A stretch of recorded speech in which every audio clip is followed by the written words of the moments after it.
Sir मैं आपके वहाँ से मैन्युफैक्चरिंग रेट में परचेस तो कर लिया, बट मुझे एक दुकान से 10 दुकान करना है, कैसे हाँ, करूँ? आज की वीडियो में हम यही पॉइंट के ऊपर बात करेंगे। लोग अपना बिजनेस स्टार्ट तो कर रहे हैं और हमसे कांटेक्ट करने के बाद उनको मैन्युफैक्चरिंग रेट में चीजें भी मिल रही है, लेकिन लोग उधर है ना स्टक रह जाते हैं, लिमिट में रह जाते हैं। तो वो कौन सी मिस्टेक ऐसा करते हैं जिनकी वजह से उनकी एक दुकान तक ही रह जाती है। वीडियो में एंड तक बने रहिए। हम आज कुछ ऐसे मास्टर ब्लास्टर पॉइंट्स के ऊपर बात करेंगे जिससे आप अपनी एक दुकानदारी से लेकर 10 दुकानदारी तक बहुत आसानी से पहुंच सकते हो, वो भी फुल ऑफ प्रॉफिट के साथ। तो वीडियो में एंड तक बने रहिए।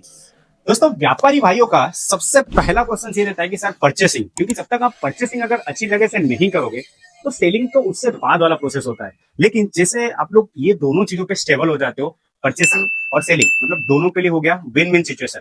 वहां पे आता है कि आपके बिजनेस की ग्रोथ की, ठीक है। और बिजनेस के ग्रोथ के लिए सबसे इंपॉर्टेंट होता है ना, आपको आपके दुकानदारी के अंदर सिस्टमेटिकली काम ऑपरेट करवाना। मतलब एक एसओपी आपको बनाना पड़ेगा। जब तक आपके वहां पे परचेसिंग, जब तक आपके वहां पे स्टॉक, जब तक आपके वहां पे सेलिंग, सब कुछ एक सही तरीके से मेंटेन नहीं होगा, तब तक आपके बिजनेस की ग्रोथ में बहुत सारी रुकावटें आ सकती है। इसीलिए हम लोग सारे वीडियोस में दोस्तों आपको एक पॉइंट ये जरूर बताते हैं, सबसे पहले आप लोग क्या करिए, एक एक स्टेप के थ्रू ही जाइए। जैसे कि सबसे पहले अगर आपकी परचेसिंग अच्छी हो रही है, देन स्टॉक अच्छे से मेंटेन करिए। स्टॉक अच्छे से मेंटेन करने के बाद सेल अच्छे से करिए। सेल अच्छे से मेंटेन करने के बाद आप क्या कर सकते हैं कि आपके दुकानदारी के अंदर जितने भी लोग परचेस करने के लिए आते हैं, चाहे वो कोई भी प्रोडक्ट हो, तो वो कस्टमर के साथ आप एक रिलेशनशिप मेंटेन करके रखिए। फिर एक अच्छा रिलेशनशिप मेंटेन करके रखने के बाद क्या होता है कि लोगों को जो कमिटमेंट करते हो आप, मतलब बहुत सारी बार क्या होता है, आप लोगों को बोलेंगे सर ये वाला स्टॉक अभी नहीं है, लेकिन 10 दिन के बाद, 15 दिन के बाद आ जाएंगे। तो उसके ऊपर जो कमिटमेंट होता है ना, वो कमिटमेंट को फुलफिल करिए।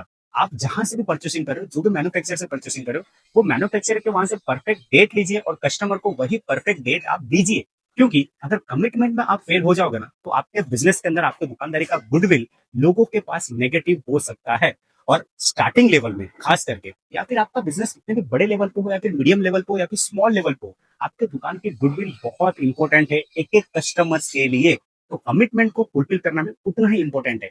और स्पेशली जैसे मैंने बताया सिस्टमेटिक, मतलब सभी भी कोई भी अगर एक कस्टमर आपकी दुकानदारी के अंदर आते हैं, आपकी दुकान के अंदर आते हैं, तो आपके दुकान में शॉप ओपनिंग से लेकर शॉप क्लोजिंग तक वो टाइम दोस्तों फिक्स होना चाहिए, ठीक है। उससे क्या होता है, एक कस्टमर को भी ये चीज हमेशा पता रहेगा कि हाँ, उनको अगर कुछ परचेसिंग करना है तो उनको मॉर्निंग 8:30 तक दुकान जाना है, तो मॉर्निंग 8:30 तक क्या होता है, आपकी दुकान ओपन हो जाती है। या उनको अगर कुछ परचेसिंग करना है तो उनको क्लियर रहेगा कि नहीं, हाँ, मेरे को इवनिंग 7:30 से पहले जाकर परचेसिंग करनी पड़ेगी, क्योंकि 7:30 तक शॉप क्लोज हो जाता है। तो ये सारे पॉइंट्स दोस्तों आपको ध्यान रखने पड़ेंगे जब भी आप एक सक्सेसफुल बिजनेस बनाने के लिए निकलते हैं तब।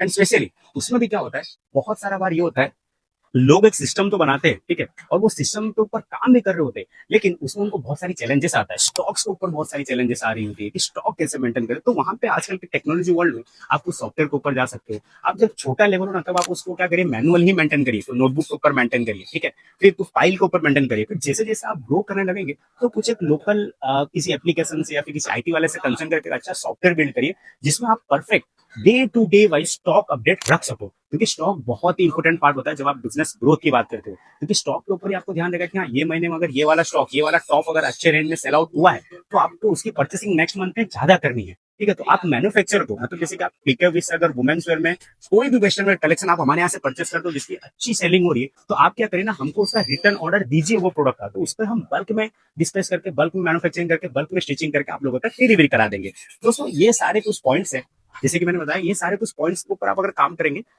तो आपको आपकी दुकानदारी फर्स्ट से लेकर 10 तक लेके जाने में बहुत ही कम रुकावटें आएगी, मतलब ना के बराबर रुकावटें आएगी, और बहुत तेजी से आप अपने बिजनेस को ग्रोथ कर सकते हैं। एंड सबसे पहले जैसे मैंने बताया, शुरुआत फर्स्ट से कीजिए, परचेसिंग सही जगह से करिए। और परचेसिंग सही जगह से करने के लिए लेके विश कंपनी दोस्तों लास्ट कई सालों से बहुत सारे व्यापारियों के साथ जुड़ा हुआ है, और सारे व्यापारी हमारे सक्सेसफुली अपना बिजनेस रन कर रहे हैं, क्योंकि उनको चीजें मिल रहा है मैन्युफैक्चरिंग रेट के ऊपर। तो आपको भी अगर मैन्युफैक्चरिंग रेट के ऊपर वुमेन्स वेयर में कोई भी टाइप का प्रोडक्ट परचेस करना हो, वेस्टर्न वेयर के लिए, ब्लाउज हो या फिर वेस्टर्न पे टॉप हो, वन पीस हो, सब कुछ आपको एक ही जगह पे मिल जाने वाला है। और सबसे खास बात, पैंट शर्ट के अंदर भी शर्ट, ट्राउजर सब कुछ मिलता है। आप लोग कमेंट करिए आप कौन से प्रोडक्ट के ऊपर डिटेल में वीडियोस देखना चाहते हैं, तो वो प्रोडक्ट के ऊपर हम डिटेल में वीडियो बनाएंगे। एंड मोस्ट इंपोर्टेंट, सब्सक्राइब करना बिल्कुल मत भूलिए, क्योंकि आप लोगों के सारे डाउट्स हम लोग यूट्यूब और इंस्टाग्राम के थ्रू ही क्लियर करते हैं। तो स्क्रीन पर नंबर चल रहा है, कॉन्टेक्ट करिए और वीडियो को मैक्सिमम लोगों तक पहुंचाइए, ताकि ज्यादा से ज्यादा लोग डायरेक्ट मैन्युफैक्चरर से जुड़ पाए। Thank you.